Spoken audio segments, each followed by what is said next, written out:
Project Management for Healthcare Managers. Week 4, Change Management Approaches. HCML 375. Change is good. You go first.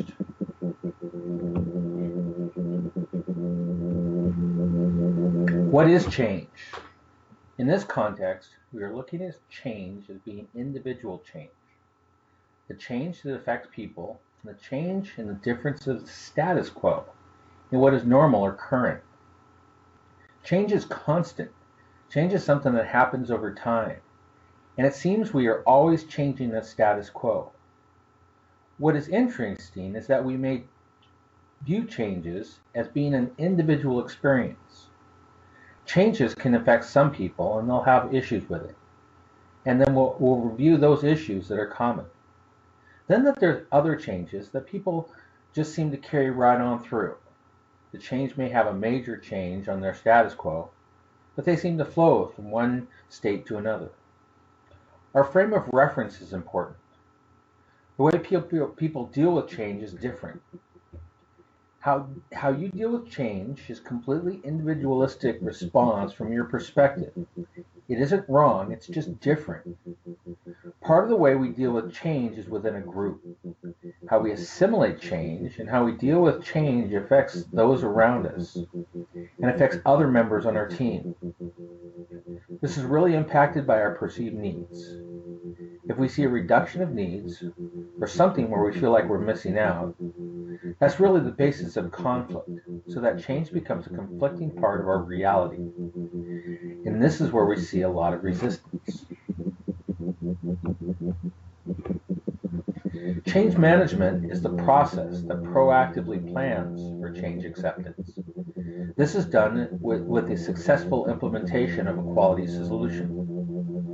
This is achieved by identifying where people are in the change, respecting where they are, and helping them move through. It is an external process by influencing the internal condition to a shift to acceptance. Acceptance or resistance to a change is a personal, emotional, unique response. Everyone will change differently. Everyone will have a different emotional response. It is not considered bad or good, it's just that everyone is different. To be able to understand the nature of change, to understand people's reaction to change, and how to help that change process are the elements of critical change management. There's an idea that's brought out by GE Research that says 100% of the successful solutions have a good quality or technical solution. But then 98% of the unsuccessful programs or projects also have a good qualitative or technical solution. What's the difference? They saw the difference was the acceptance or engagement. If there was a good technical solution and there was acceptance and engagement, the overall success rate went up. Some organizations use A2 or A3 in their equation in terms of looking at acceptance and adoption, or acceptance, adoption, and accountability. These are really internal states that aren't about the quality of the technical solution, but about the human state of acceptance that everyone encounters. Having that multiplied to get to the final result of overall effectiveness is really what change management is about. With change management, there are a couple of change roles. One of the most influential change roles is the sponsor. The sponsor is the person who has that vision and owns the change. Their vision really has an impact on how well change is communicated and managed within a project. There also may be a process owner that has delegated responsibility and is usually not the project manager. Having that delegated responsibility, they have some authority over the team, people on the team. And they have direct influence over that change management process. The targets, or the customers, are the people being changed. These are the people who have been recognized as the recipients of the change. These are the ones that are the most critical, the most focused for that change management process. A change agent is someone who has credibility and they've done a self-assessment. and they understand their strengths and weaknesses. They might be a facilitator or a collaborator. These are typically helping roles. Experts and doctors are really those types of roles that have a specific diagnosis that'll fix the issue. Change is a personal thing. You can't necessarily put a band-aid on it or fix it like an expert or a doctor. You have to encourage people through it. The skills of facilitation and collaboration are really key in that change agent role. When that change agent can be part of the project team or the project manager, that really lends itself well to helping people within the team and the customers and the stakeholders to accept and go on with the change. A good change agent considered when approaching change is, what are the readiness factors? Some of the readiness factors are the strategy and alignment to the organization. We also talked about culture and what are the informal sense of values, behaviors, and unwritten rules that drive the organization.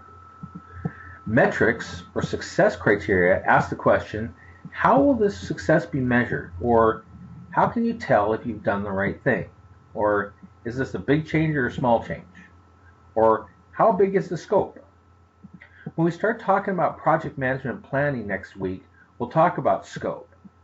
And this is that initial evaluation of how big the change is and how will it affect the stakeholders on the project.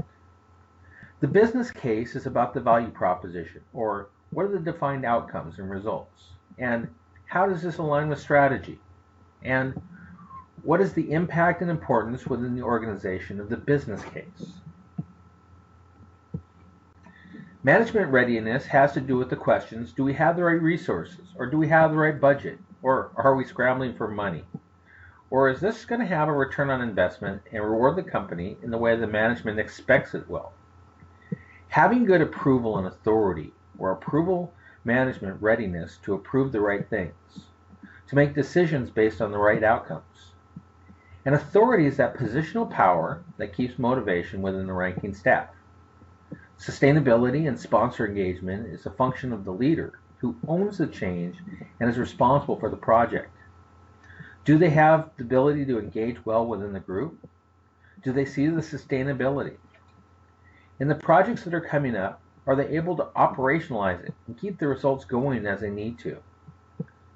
Another factor in management readiness is, do you have the right reinforcement or reward structure going so that people are recognized for what they do, so that good behavior is reinforced?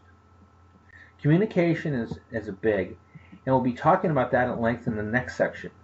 Communication is that knowledge, involvement, and feedback.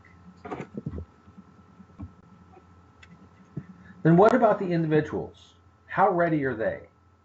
This can be individuals that are the targets or the individuals on the project team, but the individual readiness is something that needs to be considered when you're looking at stepping into a project and trying to do good change management.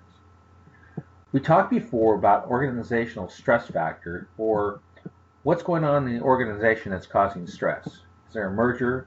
Are there leadership changes? What kind of organizational stress factors are there? The question of, is there a past history of change, does not always come up, because people that are in change management typically look at the here and now. But owning that experience as far as what has happened in the past to this group and to the individuals, was that change a good thing or was that change a bad thing? People will base their predictions based on the experiences they've had. The past history of change has a great impact on how well they'll handle the change. Ownership and responsibility is how people will take responsibility and ownership of the work they do, and responsibility ownership of their emotions.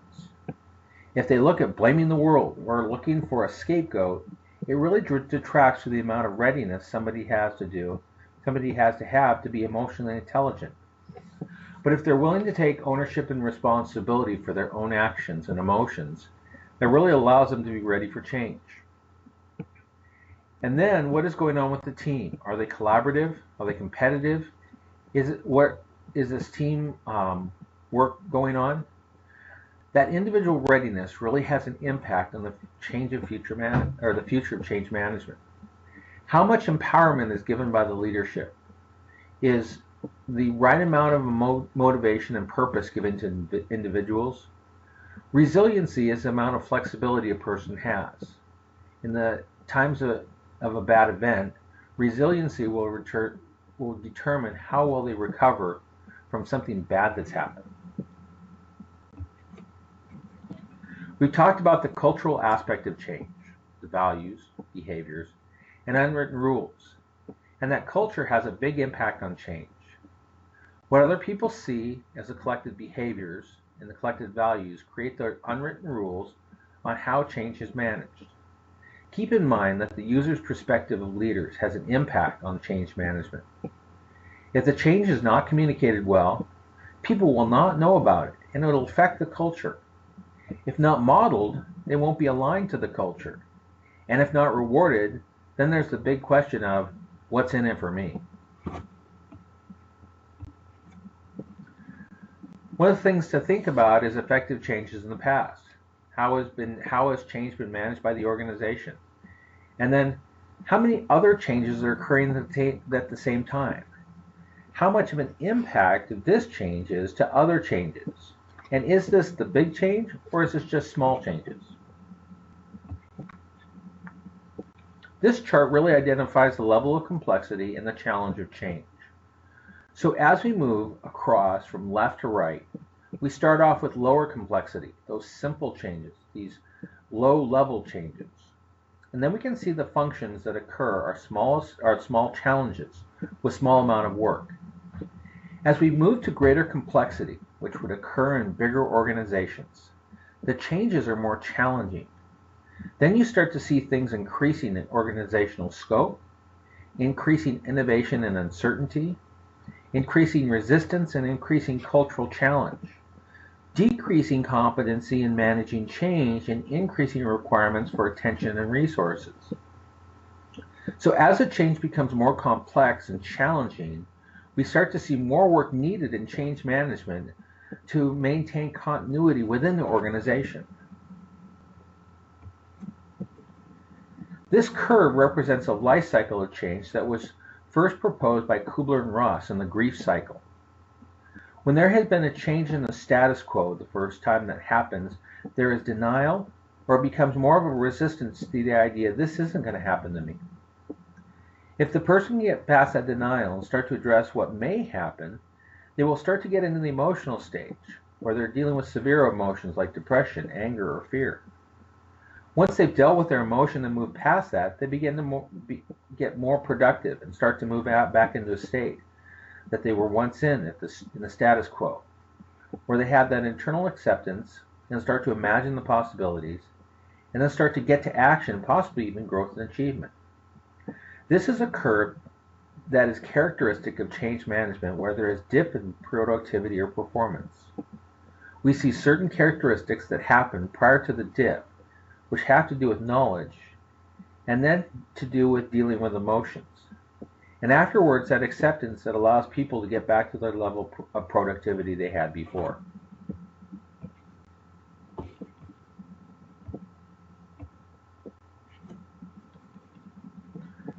Bridges also saw this, but in a bit different way. During the first stage of change, there is uninformed optimism, that people don't know the magnitude or effect of the change. They are really in a stage of denial, or they're bargaining. This may not happen. Or they have optimism that comes when people don't know all the facts. Then they shift into informed pessimism, when people start understanding the gravity of the change and doubt starts to become a persuasive factor that limits enthusiasm and productivity. And then finally, that frustration and fear at the bottom of the curve. When you get past frustration and fear, you start to get into hopeful realism and informed optimism, which is a lot different than uninformed optimism, which it starts out with. The informed optimism spawns ownership and accountability. Then finally, rewarding completion, getting past it, and getting to the level of enthusiasm you once had. There is a similar reaction between negative change and positive change. We saw in the Kubler-Ross cycle something similar to this dip in productivity, We saw bargaining and depression down at the bottom of the productivity scale. And we really see that negative change is about the loss of control and about the content of the change. So the changes we see are denial, anger, bargaining, depression, exploration, and acceptance. Some of the things we can do to help people through that is during denial, we can start to identify what are the next steps to try to strengthen the relationship and get people so they understand what is the next thing that's going to happen. Being realistic and identify what are good outcomes will help overcome the denial. Anger is that emotion that doesn't need an explanation or reassurance. It just needs someone to listen. Legitimizing the feeling like fear or anger, making people feel okay about expressing their concerns, especially if they're angry or depressed. To be able to express it without being aggressive is really the key of getting past the stage. And being assertive during the bargaining phase, when people are looking at how to get around the change, and then being able to provide support to support that emotional listening during depression. This will help avoid becoming a response to a negative change or something that is perceived as a change that has a bad effect on the user. There is also a reaction pattern to positive change, where the confidence begins to lower as the change goes through time and there's a dip in the enthusiasm. And so the source of resistance is seen down at the bottom, where people either accept the change or shift into overt or covert resistance. Before the change, there is uninformed certainty, and the best response to this is to recognize what is uninformed and try to surface all the potential consequences of the change. This is very similar to the Briggs model. If they shift into uninformed doubt and informed pessimism, the response is to acknowledge the negative and positive data, to mobilize, to be realistic. Down at the bottom of the cycle is overt resistance. You can see the resistance in the stage in developing a problem-solving climate, and to get people involved is really the key to get past this resistance. With covert resistance, which is something you don't really see, it is expressed where they don't engage, keeping a safe atmosphere, providing different means to surface resistance, and then reward bringing resistance forward and addressing it is the best way to overcome covert resistance. The final stage are identifying realistic concerns and getting into rewarding achievement in that final stage of informed certainty. There is a balance of forces that's keeping us in place. This is one of the subjects in the book, The Fifth Discipline by Peter Senge. These are known as systemic forces, and these forces are keeping us from going ahead and keeping us from behind. Kerry Patterson and Joel Grenny came up with the series Crucial Conversations, and in one of the books in that series is Influencer. It has the theory that there's internal and external unconscious forces keeping us in this place. That book proposes that to be able to understand a person's motivation, you have to identify what are the internal and external factors that are keeping in this place. Instead of looking at the person and saying they simply don't want to do something, identifying what it could be besides simply their motivation. The overall change management program is about understanding the phases and then having some tools to use to do something about each of these phases. The first phase is about building awareness and alignment, which is also called unfreezing. Tackling uninformed optimism and having people share the recognition of the need for change is part of that unfreezing process. One way is to identify the importance of the business cases going forward. Having people acknowledge that there's a problem and that there's a reason for changing. The next step is managing the resistances, moving through the change and looking at those factors like bargaining or anger or fear that are keeping people resistant. And then there are some tools to help identify the resistance and move to acceptance. Finally, when people moved into the final stage, reinforcing new behaviors through sustainment or refreezing becomes vitally important. Before the change, it is a good idea to do an assessment. I reviewed some of the factors contributing to readiness of change. But first you need to start to figure out if people are ready, if the organization is ready, or if the management is ready. An assessment is going to make sure people are ready for the change. The first step is sensing, and then also doing some planning. Asking, how are we going to manage this change? And what action are we going to take before we take action that sets us in the right direction? Getting the commitment for the sponsors is vital to be able to manage change. Having the right resources, training, and engagement during the project are key to support those people through going through change. The first stage is unfreezing. This is the art of being able to get people to want to change. Unfreezing is creating that awareness. So instead of saying why change or if it ain't broke, don't fix it, it's getting people to recognize that change is necessary. One of the ways to do that is to get people to recognize the faults or threats in the current state. If people can accept that the current way is broken, people begin to see the need for change. Another way is to say, is there a better way to do this? Are you open to doing this easier, faster, or better? Getting people open to change is part of that unfreezing technique. People don't want to change for change's sake. Making sure that there's a business case for change, making sure this is important and urgent is part of that unfreezing process. And getting people to align toward a common goal is the next step after people recognize that there's a problem.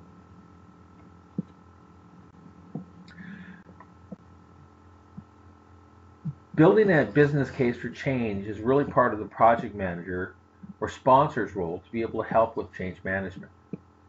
When we talk about charters or a business case, the business purpose or why are we doing the change becomes a case for action. Projects need to include the impact on the stakeholders. What are the consequences and what's in it for me? Knowing the technical output and the business metrics is important, but what is the human output? What is the behavior that's expected after the project is done? Building the desired behavior means building that business case for change, and expectations of what will happen afterwards is really important for getting people through change.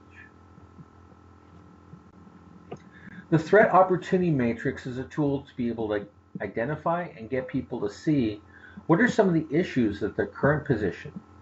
You get people out of the idea that the status quota is the best idea. If there are any threats associated with the status quo and people start to recognize those, that helps people move to the idea that there might be a problem they have to fix. Those people who identify that there are opportunities or a better way of doing things also start to get the unfreezing behavior and move toward change. A different approach to get people to think in terms of where do we want to go, or what is in that vision, or what do we want to see more, and what do we want to see less of. The less of is really key in getting to unfreeze, so that people are identifying the parts that are undesirable, those things that they want to change, and seeing as possible sources of change. The more of is really that business case for action. What do we want to see more of? What are the benefits of the project that are really contributory of where we want to go? During the change, you want to do things to get people to socialize, to have a launch or kickoff of the project. You want to create that acceptance and alignment. You need to manage the resistance and start to get people mobilizing toward change. In the midst of change, the work is to manage the resistance. Who's pushing back and simply won't move? Managing resistance is about getting people to transition from the current state to the future state, moving from resistance to acceptance or predicting the impact of change. It is important to surface and manage resistance. Resistance is something that is never wrong. It's always right from that person's perspective or frame of reference.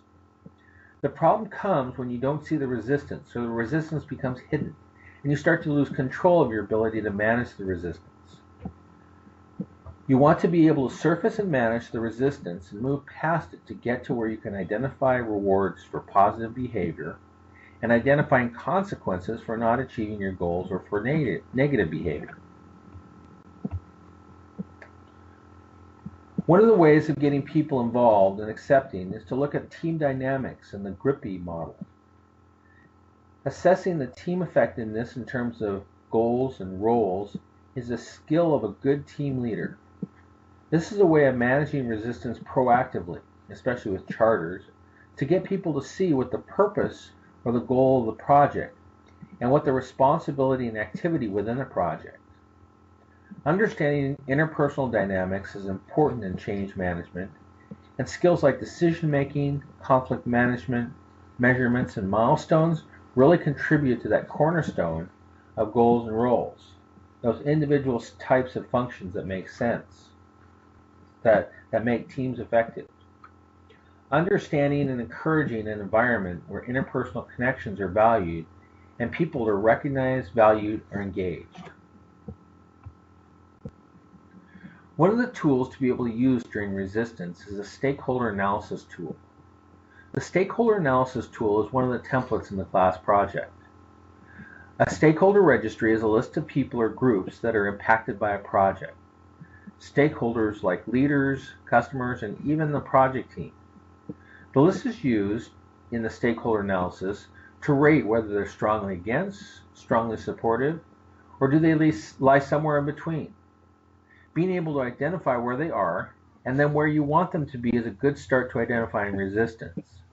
A plan or approach can be developed for the stakeholders that are resistant. A team may try to identify issues or concerns that might be causing that resistance. The key stakeholders that are moderately or strongly supportive can be encouraged to help others to adopt the change. We can use those wins to help those with resistance move through the change cycle. Another way of managing resistance is to complete a force field analysis and to identify behaviors that are either helping or hindering. The activity of brainstorming to get a group to fill out the force field analysis provides reinforcement of positive behavior. The helping behaviors that are listed can point to what are the behaviors that are positive or contributing, and then the team can look at ways to identify and encourage helping behaviors. Identifying hindering behaviors helps focus on the problems and how can negative reinforcement be applied to undesirable behavior. Building a list of problems helps the team clarify what is hindering and keeping people back. People start moving past resistance to acceptance. The next activity in change management is getting to sustainment. Now that they're getting to that helpful realization, we leverage that and reinforce the new behaviors and get people to that productivity they once had. There is some short-term sustainment from meetings and workshops that is more like an action plan of what, who, and when to complete actions or assigned tasks. Encouraging the team to make a list and follow-up items, providing clarity about what are the next steps, and then assigning the person to be accountable and provide a date to complete the action is a path to sustainment. Reinforcing behavior during the sustainment phase is really key. After the implementation, it's important for sustainability to make sure the sponsor owns the results and owns the metrics of success near the end of the project and after the project is handed off. Sponsor needs to establish metrics to define how a group is performing and if those metrics measure success and if they're aligned to the rest of the organization. It is also important to identify those reinforcing behaviors and to increase motivation and encourage change acceptance. Sponsors should ask how training is planned and what happens if things go wrong on the operation side. One of the simplest tools to use for sustainment is action planning. Being able to identify what are the actions that need to happen, who's going to do them to increase responsibility, and when will they be doing them by. This is just another way of organizing and taking action by breaking things down into current systems and structures so they can be modified to encourage the positive behavior. Staffing and development can assist with reinforcing behavior needs to be planned out. Measures and rewards are implicit rewards or explicit rewards that affect behavior and culture. These also need to be identified and managed. This chart also tracks how communication should occur through the project and how the organizational design, the current technology system, and the resource allocation will support future state of the change.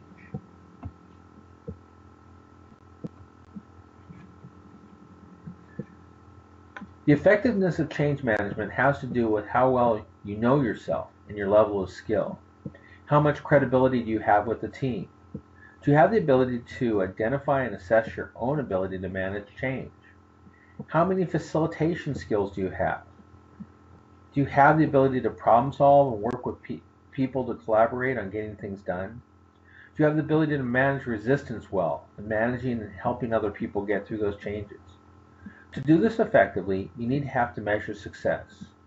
Determining where a team or people are in the change process and being able to create sustainability requires building metrics to measure progress. Rating yourself in the skill of change management and sponsor engagements is a vital skill to identifying your own strengths and weaknesses.